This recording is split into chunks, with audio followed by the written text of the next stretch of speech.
If you're worried about your job being taken over by AI, well, you probably should be. God, okay, it's happening. Everybody stay calm. What's the procedure, everyone? What's the procedure? Stay calm. But there is a silver lining. Thank you, you and I work at Microsoft and I hear AI being spoken about every day. Are you using AI for this? Are you using AI for that? Are you using AI to walk your dog?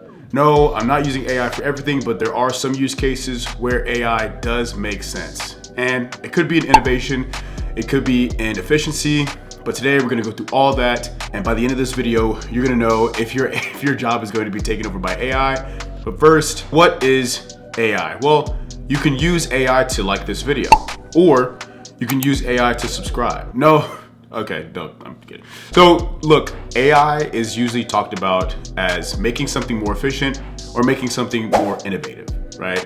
And typically people talk about large language models or LLMs and small language models, SLMs. And again, I've worked at Microsoft for the last 2 years, and this is the first time that I'm hearing AI being spoken about so much. Well, last year it was spoken about a lot, but this year we are ramping up in so many different ways, especially when we're talking about the use of Copilot in all of Microsoft's applications. But you may be saying, what are LLMs and what are SLMs, right? Really, it's how the AI is trained.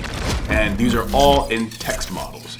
So we mostly hear about this in its simplest form, a chatbot, which is ChatGPT or Anthropic or really Copilot. And again, this new form of innovation through LLMs and SLMs is called prompt engineering. And that just means whatever you typed in through text is automatically generated. And that's why it's called generative AI.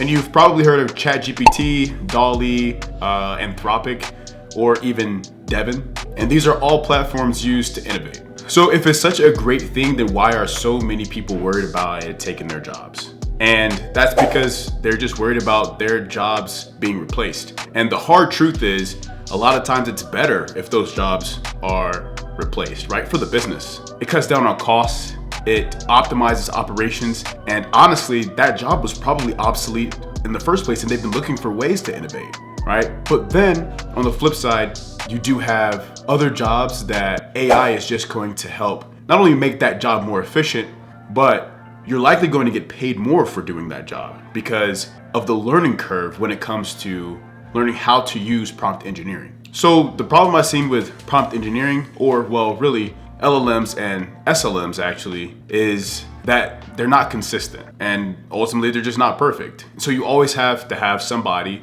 who is checking to see if what they wanted to create was created properly. And there's also a lot of ethics that go around AI as well. And you have to make sure that the LLMs and SLMs are not overtrained, but they still have to keep getting better and better and better at analyzing text. So take your job, for example. Maybe you enter data into a spreadsheet and you also create charts and present that to leadership. Well, the AI tools aren't going to tell you what is accurate, right? They're not going to look into the data and tell you that it's accurate. Or even if they do, who's going to check and make sure that that percentage of accuracy is correct? You have to have a set of human eyes to do this. And I'm saying that as of now, right? Technology is always advancing. Last year we were talking about LLMs, this year we're talking about SLMs, and there is new research and new innovations in the AI space coming every year. But I think for the next couple years at least, a lot of these input data entry jobs are not going away. In statistics, we learned that we need to get as close to 100 as possible. We can never really get to 100%. And so we're always gonna have somebody who needs to check if the accuracy of whatever we're getting an output of is close to 100%. We're gonna always need somebody to vet it. And I think that's one thing that bothers me when people are saying that AI is going to take everyone's jobs. I don't think so. I think in a lot of cases, AI is just going to be used as a tool to make your job more efficient. And I just want to say there were a bunch of tech layoffs that happened over the last year and are probably going to keep happening. But when we look at all of these companies, they are continuously hiring in the AI space for people who actually know how to use these AI tools. And so just want to say, learn how to use all of these AI tools, become innovative, keep upskilling yourself and keep learning, and you'll be okay. I hope this video was informative. I hope you liked and or subscribed to the channel. If you didn't, I will see you on the next one. Thank you for listening.